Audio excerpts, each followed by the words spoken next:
One of the things I've learned covering electric power is that the most interesting changes often happen quietly inside projects, companies, and communities experimenting with new ways to run the grid. That's why I started the Energy Changemakers newsletter. Each week, I share reporting and insights about the innovations creating the decentralized grid. If you'd like to follow along, you can subscribe for free at energychangemakers.com. Now let's get to the show. We know the grid is undergoing massive change, which creates massive opportunities for local energy. The Energy Changemakers podcast offers rich conversations with industry leaders to help you and your company capture opportunities to build the decentralized grid. I'm your host, Elisa Wood. Welcome to the Energy Changemakers podcast. Hey everyone, Elisa Wood here from Energy Changemakers. Have you ever looked at your electric bill and wondered, what if I could generate some of my own power without spending tens of thousands of dollars on rooftop solar? A growing number of people around the world are doing exactly that. They're plugging solar panels into a standard wall outlet, like a refrigerator. It sounds almost too simple to be true, or like something that couldn't be safe or legal. But in much of Europe, plug-in solar, also known as balcony solar, is growing fast. And now it's beginning to take hold here in the US. Every time I post an article about plug-in solar, it generates a ton of reader questions. To answer those questions, I'm joined today by Stephan Scherer, co-founder and CEO of CraftStrom. Stephan has been working in the plug-in solar market for nearly a decade, first helping build the industry in Europe, and now bringing the technology to the US. He's testified before state legislatures and been at the center of the effort to make this technology both practical and accessible. So he is the perfect person to answer these questions. Here we go. So hello, Stephan. Thank you so much for being here today. Thank you very much for inviting me. I'm very excited to be here today. This is such a great topic. I've been writing about it a bit, plug-in solar, also known as balcony solar, and I've realized that whenever I post something like on LinkedIn about this topic, it gets a lot of attention. It seems to be catching the public imagination. And you've spent about a decade in plug-in solar, so that's why I want to talk to you. And you've watched Europe adopt it. You've been over there, working there before you came to the US. So let's start with sort of the beginning here. For people who are hearing about balcony solar for the first time, let's tell them what it is. Balcony solar, or plug-in solar as we refer to it in the United States, is a very small solar system that you can install at your home by yourself using nothing but, in the best case, a regular power outlet. What it will do, it'll produce solar power whenever there is sun, and it will then exchange, so to speak, the electricity you typically buy from a utility with your own solar power. That's as easy as it gets. Yeah, and these are small systems. You're not going to get the kind of energy you would get from a rooftop solar panel array. Correct. So systems can start as small as 200 watts. Our smallest system right now is 400 watts, for instance. It can go as large as 2,000 watts. It depends on how far you want to take it. Regulations let us go pretty far with it as long as we are safe, as long as you have, for instance, for larger systems, a certified electrician install it for you. Mm-hmm. The benefit of it is because you're doing the installation yourself and because it doesn't require interconnection agreements, especially with these new laws that are now coming, you're getting rid of all those soft costs that are typically associated with traditional solar installation. So you're halving the price here. So in that case, it becomes way more affordable. And that's the major benefit of that type of system, that it's affordable and it produces just enough so that you can offset a large chunk of your electricity bill without having to deal with exporting to the utility, net metering, all that stuff. So that is not a thing with plug-in solar. It's solar made easy, basically. Exactly. Yeah, solar for dummies. And much less expensive. The last time I checked, it was like something like $30,000 to $40,000 to get a rooftop solar array on your house. Correct. And if I wanted balcony solar, what would that cost? Oh, it starts at a couple $100, essentially. Wow. Yeah. So a smallest 400 watt kit that you can install in certain states already, just using a regular outlet. anywhere on any outlet that you want can start at $499 in our case. Wow. If you max it out on a single circuit continuously, it'll be around 2,000 watts. 2,000 watts. That's already a large chunk of even your AC usage. Say a 5-ton AC unit in Texas, where we run ours, is going to use about 2,000 to 3,000 watts continuously. So that would offset essentially your AC already. Now, there are ways of installing more than that, but then you're talking about using multiple circuits. It gets a little bit more complicated, but it's still very much worth your money. Absolutely. So at 2,000 watts, what would it cost? That depends on what type of system you buy. We have, for instance, cheaper systems that use glass panels. Then we're talking about more like $3,000, so a tenth of a typical solar installation.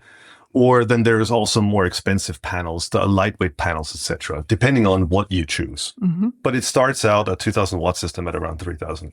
This is interesting, and it's a fairly new concept in the US. You've been working in the field for a while, though, in Europe. Tell us about your journey to balcony solar and a little bit more about what your company actually does. It was a long journey. For me personally, I didn't study this. I went to university as more of an automotive engineer.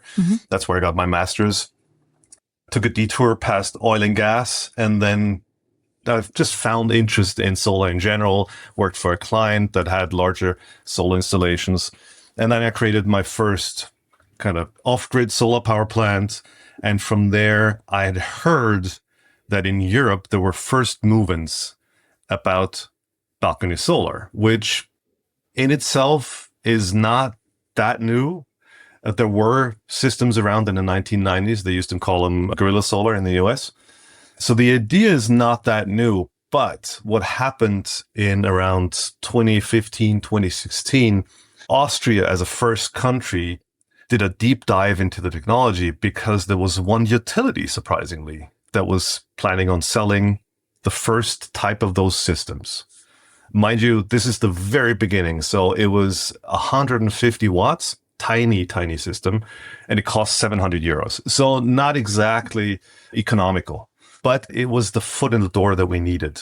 And it's a lot easier in a lot of these states in Europe because those topics are dealt with on a federal basis. So essentially you create one law and it counts for the whole country, like in Germany, for instance. That's just so true of every energy matter in the US, I think. I remember being at a conference many years back, and there were a lot of European journalists there, and one of them standing up. And after the speaker had gone through all of the various state regulations and why it was so difficult to install solar, and he just stood up and he said, well, why don't you just have one rule for the whole country? I wish. Right. It would make our life a lot easier. But, there's downsides too. In Germany, for instance, it began a year later. It took a while to go through all the motions, and then it happens on a federal basis. So whereas in the United States, the first law happened in Utah within months, essentially, of the first news article about this technology, it took a couple of years to get it right in Germany. And then the whole country is waiting. Yeah. So you started in Germany? That's where your company began? Yeah, exactly. But it was actually that we were a US company already, which is founded a German entity and started selling under that German company in Germany and in the US as a US company. We received certifications for our products for both countries, essentially. We used the German certification also for Austria, Switzerland, and a few other countries. And then we also got certified in the US in 21. But yeah, the beginning was very much in Europe, 2016 in Austria, 2017 in Germany. And it all kind of started with a study by the German Fraunhofer Institute that essentially said this technology is very interesting. And it evaluated the risk factor at being at the same risk of a fridge, essentially, at those 800 watts that are legal in Germany. Yeah. Very interesting. That has been confirmed actually by now after years and years of use. There was a study published recently by the University of Applied Sciences in Berlin that said those 800 watt systems, they actually decreased the fire risk in homes by a tiny bit. Decrease it how? The fire risk in cabling, in wiring, simply because you're pulling less power through the utility meter into your home. Ah, very interesting. Very interesting. That's a different take. All right, I was going to jump into the safety issues later, but let's go into that now because that's the hot button right now, right? So in the US, we've had 4 states at this point legalize, basically, as that's the term that's being used anyway, legalize balcony solar, meaning that a bill was passed saying that people could install these in their homes. And without, I guess a lot of them say without an electrician or something along those lines. But that's created controversy. You see it on social media with people saying, these aren't safe. You can't do that without an electrician. What is the controversy? And tell me why it's wrong. There's a couple of subjects that touch on safety in general when it comes to these systems. But the biggest controversy and the biggest shout out I always see on social media is, oh, this is going to kill line workers. And I think there's a huge misunderstanding about this technology. And thankfully, I've been invited as a witness in a couple of states to counter that particular threat, because microinverters have been able to be certified to very stringent standards for years now that have this one particular safety in mind. Line workers. What happens if the grid fails? What happens if the grid becomes unstable? What do these things do? How do we protect line workers? Because the fear is if a line worker shuts off all your power and you have this system and it produces solar power, theoretically, it wouldn't care if your power is off or not. It would keep producing essentially and would input 120 volts into your grid, meaning someone thinking that the power is off and working on your home grid, for instance, could receive a shock from that system. So that's the fear behind it. Now, there are specific certifications that you certify to mitigate that. And namely, what it does is it tests whether those inverters that you can plug into a wall outlet or that you can also install with an electrician shut off if it detects that the grid is gone, essentially. Yeah. Now, you have to certify them to do that within 2 seconds. Now, that's honestly, if you count to 2 seconds, that's a long time for a shut off. It doesn't take 2 seconds. It all happens in less than a second. That's the industry standard at this point, simply because that was also required for the European market. We're not going to slow that down just for the US. Essentially, the good part is that because we all started in Europe, we're already certified for those stringent rules and regulations in Germany, meaning it was easy to kind of mirror that in the United States. And that's where talks with UL and other bodies are going as well, saying, let's just decrease that number officially and make sure that as soon as the power is off, that thing in less than a second, you hear an audible click, like there's an actual separation. It's called a galvanic separation. You hear the click and the power is off and you're not producing anymore. So that safety is a given with modern microinverters. So that fear of someone killing a line worker with a microinverter is honestly, it's laughable almost. There have been 0 incidents. There have been studies done. One was, I recently read a very good white paper written by the Southern Alliance for Clean Energy that compared the microinverter safety to your diesel generator safety. And it's like black and white, because for microinverters, you've got all these regulations that we have to adhere to that ensure that this is safe. And studies have shown there hasn't been a single incident. Line worker safety from those is so safe that a case would happen in 1 in a billion. Whereas when you talk about diesel generators, you actually have deaths reported by ORSA. And diesel generators are so much more common. Oh, very much. And people do hook them up to the grid. When the power is down, they hook them up to their home to ensure that they have power in their home. That's the true culprit of any incidents. In Germany, we have, let's say Germany, Austria, 5 million installed systems. Not a single incident so far. Nothing. Let me stop to share something I've noticed after years covering electric power. The real story of how the grid is changing hardly ever shows up in a single headline. It's happening piece by piece in microgrids, solar, virtual power plants, and new market models that reshape how electricity works. That's what I track in the Energy Changemakers newsletter.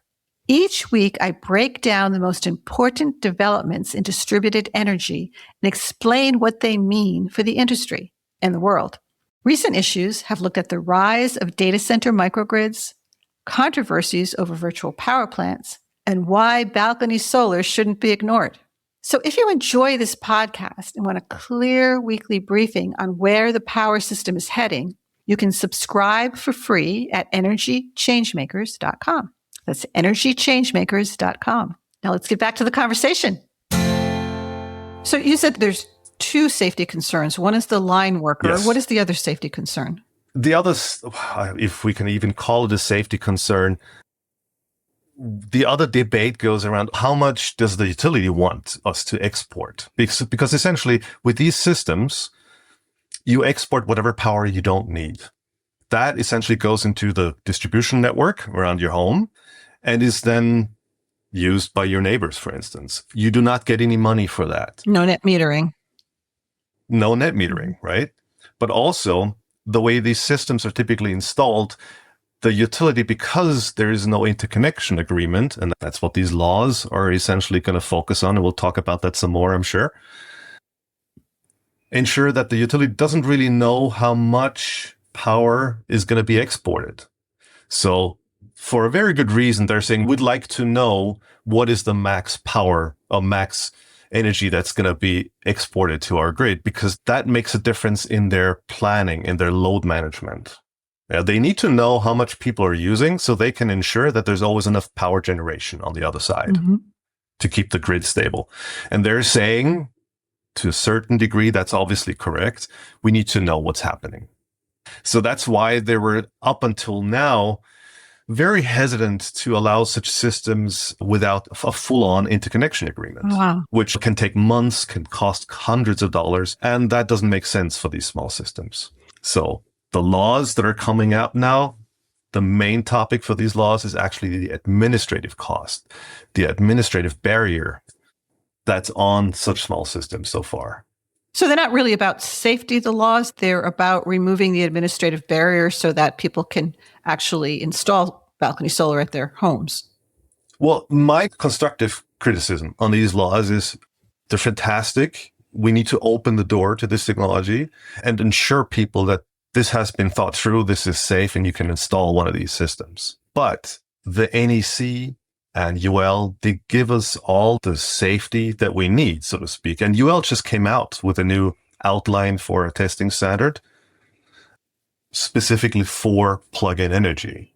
It has been seen that the market is highly interested in this technology and that on both sides of the aisle, people love this. This gives them a way out without going full on in debt for solar energy, right? This is pure democratization of renewable energy. And this was always our goal. And it's beautiful to see. That's what fascinates me about balcony solar as well. It feels like it makes solar accessible to so many more people. And it can also perhaps in some ways be kind of a gateway drug, in the sense that you get to check out solar without spending a lot of money. And then if you like it, you may want to go full on. Absolutely. And I love that. We call it the gateway drug too, by the way. I don't know if that's politically correct or not, but that's what we call it. And the learning effect of such a system is huge, right? It's not just that it saves you money, but there's education in there as well. Because how many people know exactly how much energy they're using in their home and what does that mean? So compared to Germany, we use 3 times as much or up to 4 times as much power than the average German household. Wow. Is that because of air conditioning? The air conditioning is a large part, insulation, probably another. I'm not a specialist when it comes to that. I'm not an expert. But yeah, a large part of that will be air conditioning. So let's talk a little bit more about the technology, because you've helped develop some of the early technology here. Flexible panels, embedded communication, simplified installation. Yeah. What technical breakthroughs actually made this practical? What is this all about? So when we started, the business has been around since 2019, but we started a little earlier. It's just when we were ready to sell, that was 2019. So we started actually more like 2016, 2017, as those laws first appeared in publications in Germany and Austria. And we found very quickly with the very first system that was up for sale, I mentioned that earlier, by the utility, that was heavy. It was not practical. It was not economical. You couldn't make a buck from that system. It was simply too expensive. It was beautifully constructed and designed, and it was manufactured in Europe, but it just made it way too expensive. So the first step was, if we want to democratize renewable energy like this, it has to be cheaper, right? We have to reach $1.50 per watt, even in the United States now. That's where we are. The panels needed to be lightweight, right? Especially in Europe, it's called balcony solar for a reason. A lot of people actually put those things on their balconies. Now, having a 60-pound, 400-watt glass panel on your balcony is somewhat of a risk, as you can imagine. If that thing falls, it's a grenade. Mm-hmm. In addition to a mounting system, which is just going to be steel and weigh as much. So you're talking maybe 100, 120 pounds total for a small system like that. And we just thought that it's so unpractical. And again, you're going to need a whole installation crew to install that. So that's when we started looking first at thin film solar panels. Those were not efficient enough. You know, those rollable ones you see in the news every year or so, terribly inefficient, unfortunately, and expensive. So we found this in-between technology where you use regular solar cells, but you just skip the safety glass to make it, because that's 80% of the weight, essentially, and just construct a different type of panel. That's what we did, essentially. By now, our panels have like 11 different layers, armament layers, to make sure that you can bend them, but they won't break, etc. So there's a lot of thought behind the solar panels themselves to make it easier for people to install them at home. What do they weigh now? 8 pounds a piece. 8 pounds. Wow. That's a 200-watt panel, weighs 8 pounds. You take 2 of those for one system. You're individually hanging 8 pounds with a total of 16 pounds, 20 pounds with a mounting system. Very lightweight. Anyone can lift that. And we do get a lot of older customers, 70 plus, that install these systems themselves at home. So that's a good sign. Nice. Yeah. I'm curious, you mentioned that they're often on balconies. Where else do people tend to put them? Balconies, that's very much a European thing, not so much in the United States. In the United States, most people that we sell to actually just put them on the ground, or they mount them on a fence. Okay. Yep. So the mounting system that comes with our panels, for instance, you can stand it up for 2 different angles, or you can also use it to mount the panels on a wooden fence. That's typically a favorite. I bet it is. Yeah, I can see why. And so let's talk a little bit about the embedded communications too. What's the significance there? The first hardware that was out there in microinverters, it was fairly complicated if you wanted to get data out. And the idea behind this, again, there has to be a learning curve when you use this technology. We wanted people to understand how much they're producing so they could weigh it against how much they're using and see the difference, right? And so to get data out back in the days, you had to have a cable connection. There was a little box called a data logger. And then that data logger could connect to a modem, and that modem would connect to your Wi-Fi. It was just, again, not convenient. If you want to make something palatable to a large chunk of the market, you have to make it as simple as possible. So we integrated the Wi-Fi directly into those inverters. That was a major step. That was quickly followed by all the other inverters, and is now a standard feature, thankfully. But it also allowed us to secure our own communication, because we design everything in-house. So we design our own communication board, we design our own softwares, etc. So that also means that we have this crucial information in-house, and we can run it over whatever server we prefer. And so from the consumer's perspective, I'm able to see how I'm using energy and how I'm producing energy. So you're getting a view of consumer behavior when consumers start to see their actual consumption and production. Correct. Has anything surprised you about that, about how people react? Yeah, it's beautiful to see, actually. And we get calls from customers because they're so excited. They're seeing that their usage has gone down way further than they had anticipated just from solar production. And that's because, as we always say, you got to understand your usage and your production. We do sell a third product, we're not the only ones with this type of product. We sell a power meter that measures your usage, right?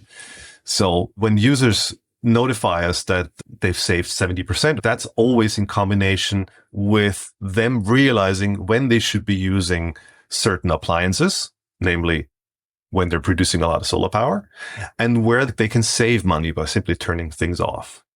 So it's always a combined effect that you're getting from this technology. Very interesting. So one other criticism I sometimes hear is that people say these panels just don't produce enough solar energy to be worthwhile. Is that true, first of all? No, it's not true. Of course, it's not true. I hear that every now and then, not as often anymore. I don't quite understand it. Yes, you're buying a smaller system, so you're not going to offset 100% over your usage. That's correct. And that's how you save money, because what do you need to really produce 100% of it? That means you're trying to cover everything at night. It means you're covering every extraordinary usage you've had. And you're also trying to cover spikes, enormous usage spikes you might have from, let's say, a dryer or an oven, where suddenly you might use two appliances. Suddenly you have usage of 4,000 or 5,000 watts. Mm-hmm. The amount of money you have to spend to cover those is so much. And you mentioned it before, like full-on systems at the moment in the US cost around $30,000, right? Mm-hmm. For a 10 kilowatt system, for instance.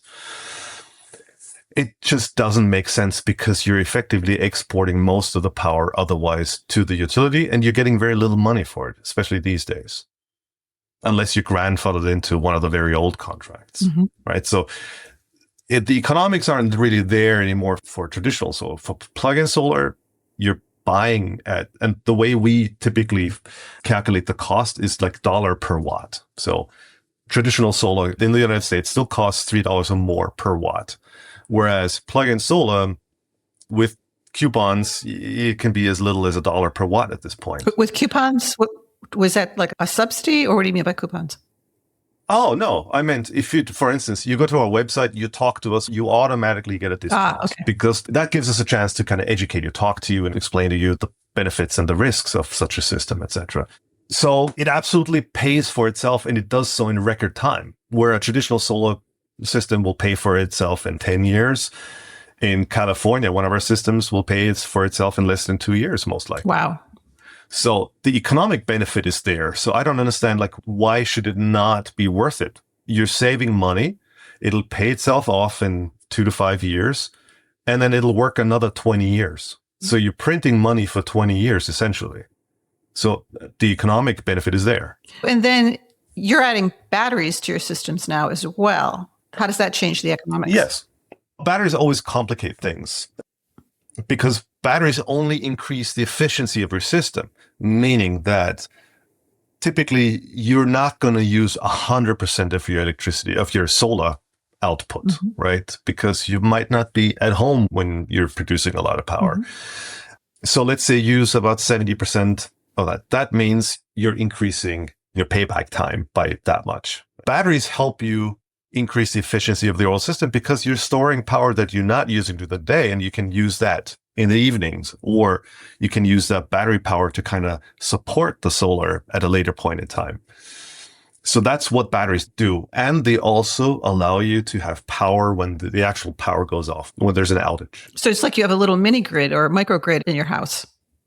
They still have to shut off, right? So the law still applies, the regulations still apply. They have to shut off when the power goes off.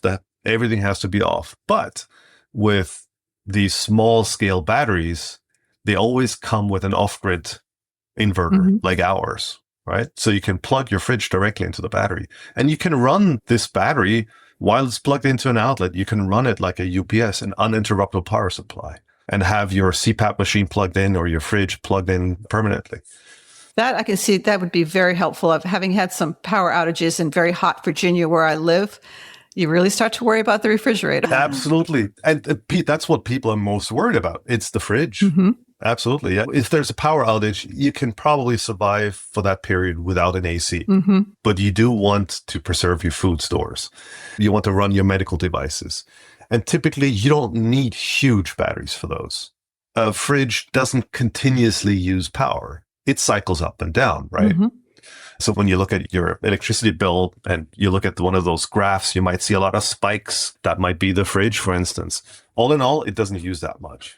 Let's talk a little bit more about the laws. First of all, there are now 4 states that have passed balcony solar laws, correct? Signed them into law. The governors have signed them into law. There's 5 now. 5 now. Utah, right? Utah was the first. Mm-hmm. Colorado, Virginia, Maine, and Maryland. Maryland. Yeah, great. So in those 5, it's enacted, meaning it was signed into law. And then there are many more legislatures that are looking at this, correct? Correct. There's 30 or so that are looking into it. There's some that didn't pass the legislation, like Illinois, because electricians weren't properly informed and had a lot to say against this technology, for instance. That's why education is so important on this topic. Mm-hmm. A lot of states are taking the time to work on it. I applaud that too. It is a more complex topic than it seems in the beginning, especially with existing rules and regulations in the US. And then there's a lot of states that aren't working on it yet, unfortunately. Texas being one. So we're trying to do something there. And if my state has not passed one of these laws, can I still install balcony solar? What would it take? So yeah, what these laws tackle, that's probably most important for us because we have the National Electric Code and because we have UL regulations. For us, it's the administrative side. And that's probably the biggest barrier, the interconnection agreement. So far, we deal with that topic by selling our system as zero export, meaning that our system checks how much power you actually need, and it only produces enough. That means you're never actually sending any power out to the utility. And that has allowed us to install these systems or have our customs install these systems without having to go through that step, even in California. Without needing an interconnection agreement. Correct, yes. But there are other standards that deal with the safety aspects already. And those have been in place for years now. And our products are certified to those standards. That's how we sell in all 50 states at the moment. But like I said, without these laws, it is a more complicated process because more often than not, we have to contact the customer's utility. We provide our certifications. We provide proof that our system runs zero export. We give them the data and then they get permission. Okay. Yeah. So it is more complicated now, but it is very doable. And it's typically 1 or 2 emails. It's not months and it's not a couple $100. It's $0, zero cost. Nice. So let's talk about utilities some more. So utilities historically have pushed back on rooftop solar, on microgrids, before finding ways to work with them. They've tended to see them as competition. Yeah. Do you think balcony solar is following a similar path? To a certain degree, yes. And we are seeing pushback by the utilities, especially when it comes to the wattage that is assigned to these laws, typically 1200 watt. That's how it started in Utah. And again, it's more about the export they're worried about. With utilities, and I mentioned that they want some sort of information about the size of the system. So what we're doing is when we're advising states and legislators, we typically say, absolutely do a registration. There's existing softwares, online sites out there that can be used, that are used in the industry to kind of create a 2-page registration. It's essentially tell them your name, your address, your utility meter number or ID so they can identify you, and then give them the size of the system. That should be enough. That should be the bare minimum and absolutely enough information for the utility. As long as we say the components, the inverters, the whole system have to be certified to those existing standards. Because that's what these standards are for, right? So we don't have to check every single system. Right. That's why we have them. Essentially, we can sell them. We can say, look, these products have been certified. Here are the test results. We prove that we are safe. Why do we have to go through another process here? Mm-hmm. So it seems like there's really a lot of heightened interest right now, but it's still, most people you talk to won't know what balcony solar is. I'm curious, so fast forward 5 years, if balcony solar succeeds in the US, what changes and who benefits first? And actually, before I even ask you that question, let me ask you this. What's the signal you'll be watching for that tells you this is moving into the mainstream? There'll be more interest from larger resellers. So typical companies that are already selling batteries, could be Costco, for instance. Once those jump on board, you've reached the mass market. We can tell also from the type of customer, so far, still very much first movers, people that are somewhat educated, that have read up on it. We get a lot of people that actually are politically active, are trying to get laws passed in their own states. So we're not quite there yet, as you said, but we can tell from the type of customer. Absolutely, yes. And I think we're probably a year or two out. We'll see. Don't want to make wild predictions here, but it took, just to give you an example, the law was introduced in Germany in 2017. It really took off in 2022, exacerbated by obviously the start of the Ukraine war. Now, we have similar influences right now in the United States, and I think that's going to probably dramatically reduce the time to reaching that part of the market. Yeah, what's fascinating here is that a lot of energy technology cannot scale quickly because it's expensive, takes a long time to install, complicated regulation, etc. But the promise here is that this is something that's inexpensive and can be installed quickly. So it seems like the ability to scale up quickly is greater than with a lot of other forms of renewable energy that are out there. So who is going to benefit the most from this, do you think? With this technology, it is truly one of those technologies that benefits the everyday user. Yeah. Mainly, I'm going to say here, because the utilities will try to reduce the system sizes available to users.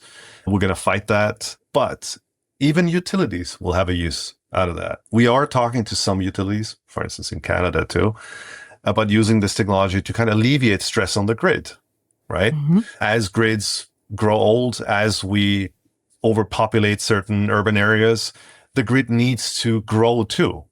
That's very costly. That's billions and billions of dollars. So why not try to alleviate the grid with plug-in technology? And we see more and more utilities coming to that conclusion too. We participated in PG&E's Innovation Fest last year in 2025. And specifically, not even with plug-in solar side. It was literally just for the plug-in battery. Because they say, well, it's very difficult to get people. First of all, you have to deploy full-on Tesla Powerwalls, right? That takes some time. It takes an electrician, an installation crew. There's a lot of work that comes with that. Mm-hmm. Now imagine taking all that away and just having a battery that plugs into an outlet. That's nice. Yeah, that technology you can deploy in weeks, essentially, rather than years. And then you also need to find people willing to participate in those are called virtual power plants, essentially, where you have single batteries in homes and you kind of virtually add them together to make one big battery, right? That's a lot easier with plug-in batteries than it is with Tesla Powerwalls, for instance. We're talking 50% of the typical energy storage system is just the deployment of it. There's no such cost involved with plug-in batteries. And then essentially it helps to alleviate some of the grid services if they can have access to that technology. That's why they're interested. So like microgrids, it will serve the customer, but it also has a larger benefit to the system in this case. Correct. Distributed energy resources, DERs, that's what they're called, and that's their job essentially. Why invest heavily in an aging grid if you can simply have localized smart grids? Makes much more sense. You can have the user involved. And again, there's this learning curve here that comes for every user that's very beneficial to the overall system, to our overall economy. It's much better for people to be educated about this sort of thing by understanding what it takes to produce X amount of energy that they're using, right? So true. It changes people's relationship with electricity, basically. Yeah, very much. And people should respect electricity. I just don't want them to fear it. It's very useful to us. And if done properly under regulations, it's a great thing. And it can be part of everyone's household. And that's the benefit of this technology. It takes away the invisibility of electricity. It becomes real to us. Yeah. Correct. And in times of increasing prices, this becomes more and more important. We're seeing already the effects of the Iran war, for instance. And prices are going to increase even faster. People were making, I remember we're making fun of electricity prices in Europe. Well, we've reached those now. We're seeing this. We're seeing the same things we saw in Germany in 2020, 2021. So that's why I'm thinking we're close to opening up the market. But the laws have to follow. I like those laws that are coming into place right now that are being signed. I do have some criticism, namely that they try to find one magic number. That's the 1200 watts that they allow to kind of appease the utilities and also create a safe system, which doesn't really work. They're two completely separate issues that we're discussing here, and one shouldn't dominate the other. So what I want to stress is that, yes, the utility should be aware of what we're doing. So there should be a reporting, but just of system size. Like I said, 5 minutes, that's it. On the other hand, we need to make sure that when people plug these systems in, however that's done, it's done in a way that is actually safe. Because in aging homes, etc., you can never guarantee that that circuit that they're plugging into is actually safe. So to say, okay, just plug 1200 watts into any circuit, anywhere, any outlet, that's not safe. That's not a safe way of doing this. Unfortunately, people have been looking at Germany, and Germany has 800 watts that you can plug into any outlet. Well, the grid works differently in Germany than it does in the United States. That number is halved, unfortunately, for the United States, which is why laws such as Colorado's law have this safe harbor category that's up to 400 watts, and that allows you to plug into any outlet, because that's the true number where it's safe. So when you're selling these systems, are you doing something to ensure that person is not in an old house that's going to have a problem plugging in? Well, like I said, it does start with education on our end, because this is a new technology, because people aren't aware of the benefits and risks, specifically also the risks. That's where we do a lot of work. We have a great sales and after sales team that does the education. And if someone needs help, we do send technicians over to help. So that is a service that we provide in this case. It'll become easier over time. We're also trying to build networks with our resellers to have essentially technicians in all states. But if you want it to be truly plug and play, it has to be done intelligently and within these safe harbor regulations. So safety aside, what about the production? I'm thinking about like when I had my roof evaluated for solar, there were tree problems. So I wasn't going to get the best production I could. How should people think about that when they're thinking about purchasing plug-in solar? Is there some way they can determine in advance how much production they'll get? Yeah, you can use online calculators. We have one on our website. I think one of the best ones was programmed by the National Renewable Energy Labs back in the days. It's called PV Watts. PV like photovoltaics, and then watts.nlr.gov. You input your address essentially, click go, and then all you have to do is tell them what size system you're thinking about. Let's say 1,200 watts or something, and it'll tell you exactly how much you produce each month. But is that based on your roof? They actually determine your balcony is probably going to be lower, or your yard or your fence? No, that's based on the general area. That's not going to be based on your roof. You can adjust and say, so typically when you just enter the wattage number, it has a fixed angle, it has a fixed azimuth, meaning it's due south. So you do have to adjust that to your conditions. We do that slightly different on our website. It's more graphical, might be easier to understand. But there are huge differences in how you set up your solar panels. And again, that's one of the things that we make people aware of. Not everyone can have those solar panels facing due south perfectly. The fence might not be facing that direction. Right. Small deviations don't matter. You're going to produce nonetheless. You can also set them for when you need power. If you need more power in the mornings, set them due east, for instance. Or if you need it more in the late afternoon, set it due west. So there's a lot of options on how you can set them up. The angle towards the sun makes a difference too. So basically you want as many sun rays as possible hitting that panel, right? So the numbers you're going to get are always going to be, in the first case, perfect angle and south facing. That's how you get the maximum out of those systems.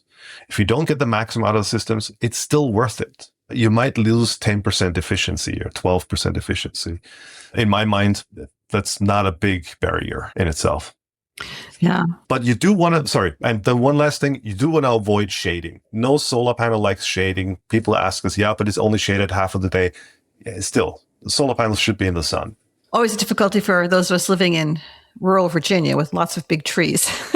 Yeah, unfortunately, yes. Please don't cut down any trees for 400 watts of solar power. But there clearly are a lot of places where balcony solar would be valuable. We didn't even talk about renters, right? That's a way for renters to get into the market. They're generally shut out of the rooftop solar market.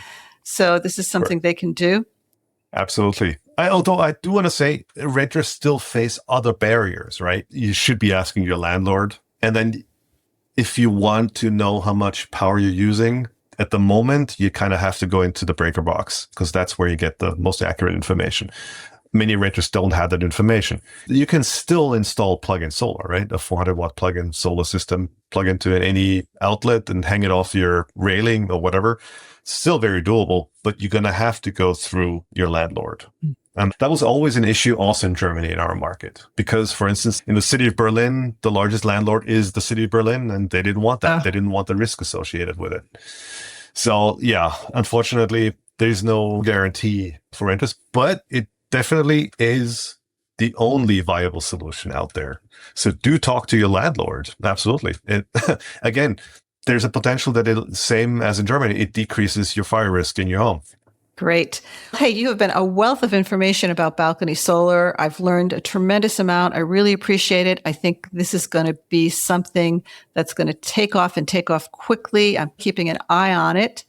So, I'd love to have you back in a year on the show and we'll see where it is then. Happy to. Would love to. Thank you. Wonderful. Okay. Thank you. Thank you very much. And I look forward to listening to your podcast.